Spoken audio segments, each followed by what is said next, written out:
विलसन्ति महाभोगैर्विशन्ति गिरिगह्वरान् निरस्तकल्पनाधीरा अबद्धा मुक्तबुद्धयः। नमस्कार मित्रों। ये जो श्लोक है ये अष्टावक्र गीता के 18वें अध्याय का 53वां श्लोक है, जिसे हम आज गहराई से समझेंगे। तो आइए सबसे पहले इसके अर्थ को समझते हैं। तो जो श्लोक है वो कहता है, विलसन्ति महाभोगैर, अर्थात महान भोगों का विलास करते हैं। विशन्ति गिरिगह्वरान्, अर्थात प्रवेश करते हैं पर्वतों की गुफाओं में। निरस्त कल्पनाधीरा, अर्थात कल्पना को निरस्त करने वाले धीर।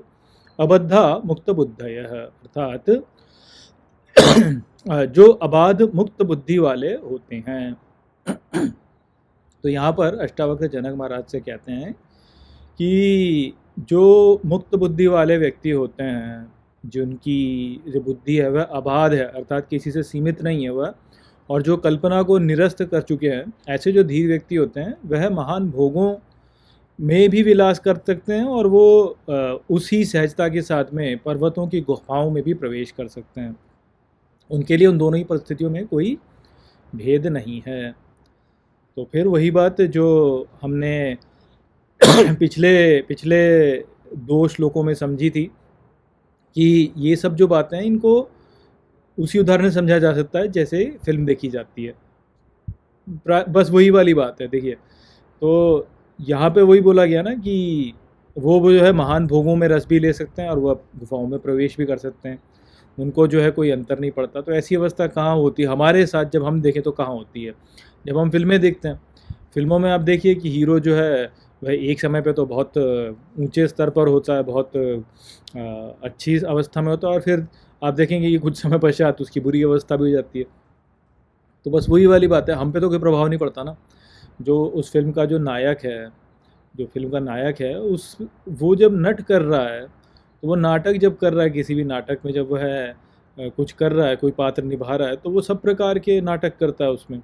अब देखिए, आपकी जो है बहुत बड़ा कोई एक ही जो अभिनेता है वह कभी तो जो है बहुत बड़ा सेठ बन जाएगा, कभी जो है वह भिखारी बन जाएगा, कभी जो है वह पुलिस ऑफिसर बन जाएगा, फिर वह ही है जो गैंगस्टर बन जाएगा। तो एक दूसरे के विपरीत अवस्थाओं में ही भी जो है नट करेगा, परंतु वह जो नट करने वाला है उस पर थोड़ी ना कोई प्रभाव पड़ता है। वो तो वैसे क्या वैसा ही रहता है, वो तो बस नाटक कर रहा है। तो ठीक इसी प्रकार से यहाँ पर भी जो है हमको वही बात बताई जा रही है कि ये जो जगत है ये एक प्रकार का नाटक है और हम जो हैं हम इसमें नट हैं। तो जो व्यक्ति आबद्ध बुद्धि वाला है, जिसकी अबाध बुद्धि है, जिसकी बुद्धि जो है वह उसमें कोई वो सीमित नहीं है, वह ऐसे नहीं है कि भाई मैं ये हूँ या मैं वो हूँ। उसको पता है कि मैं वास्तव में क्या हूँ। मैं वास्तव में जो है चेतना, शुद्ध चेतना स्वरूप हूँ, और मैं केवल यहाँ पे जो है नट कर रहा हूँ, यहाँ पे केवल नाटक कर रहा हूँ मैं। तो वो जो अवस्था होती है उस को ही लेकर के जो है यहाँ पे हमको भी अपना जीवन जीना चाहिए। यदि हमको अपनी स्वरूप की जो है, स्वरूप का हमें यदि बोध हो जाए, तो हमारी अवस्था बिल्कुल ऐसी ही होगी कि हमको जो है, हमको मुक्त, हमारी मुक्त बुद्धि होगी ना, हम मुक्त होंगे वास्तव में।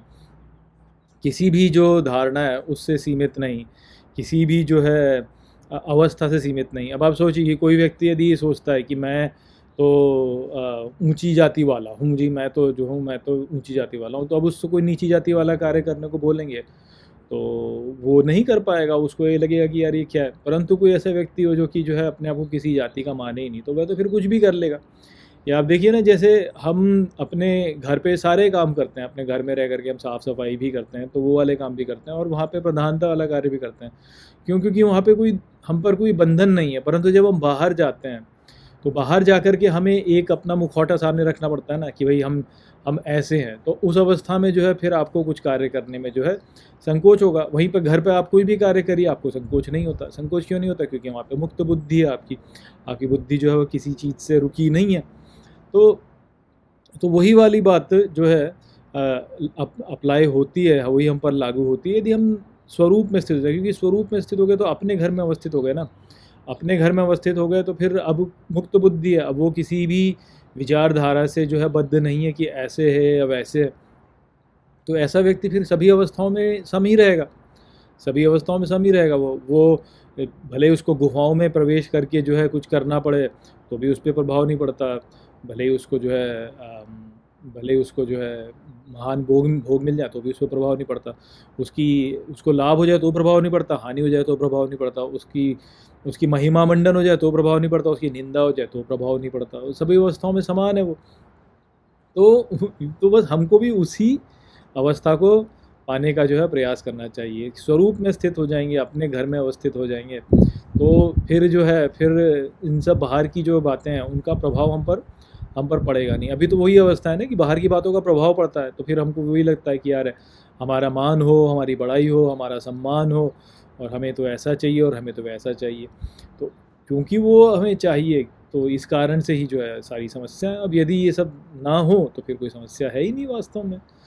तो जो फिल्म में जब कोई नाटक नट करने वाला जो होता है, जो नाटक कर रहा है, वो भी ऐसे ही रहता है। वो उसे पता है वास्तव में कि भाई मैं तो नट करने वाला हूँ, अब इस नाटक में जो भी हो रहा है उससे मुझ पे कोई प्रभाव नहीं पड़ता, मैं तो वही हूँ। सोचिए अब कोई भी एक्टर ले लीजिए आप, कोई भी फिल्मों के, बॉलीवुड फिल्मों के किसी भी एक्टर को ले लीजिए, अब हर कोई जानता ही है। अब शाहरुख खान को ले लीजिए, हर कोई जानता है कि भाई सुपरस्टार है, बहुत बड़ा स्टार है वो। फिल्मों में वो किसी भी प्रकार के रोल कर सकता है, फिल्मों में वो चाहे तो किसी भिखारी का रोल कर ले, फिल्मों में वो चाहे तो किसी कोई बड़ा आदमी का रोल कर ले, और उसकी वास्तविकता पे कोई अंतर थोड़ी ना पड़ता है। ठीक उसी प्रकार से जब हम अपने स्वरूप में स्थित होते हैं, अपने घर में अवस्थित होते हैं, अब जानते हैं कि हम कौन है, तो फिर इस जगत में हमारे साथ कुछ भी होता रहे उससे हम पे कोई प्रभाव थोड़ी पड़ता है। हमको ये थोड़ी लगता है कि यार हम नीचे हो गए या हम ऊँचे हो गए, क्योंकि ये जो यहाँ पे चल रहा है ये तो केवल नाटक है बस। तो वो वाली बात थी यहाँ पर इस श्लोक में। आशा करता हूँ कि ये श्लोक आपको ठीक तरह से समझ में आ गया होगा। चलिए इसी के साथ इस वीडियो में समाप्त करते हैं। नमस्ते।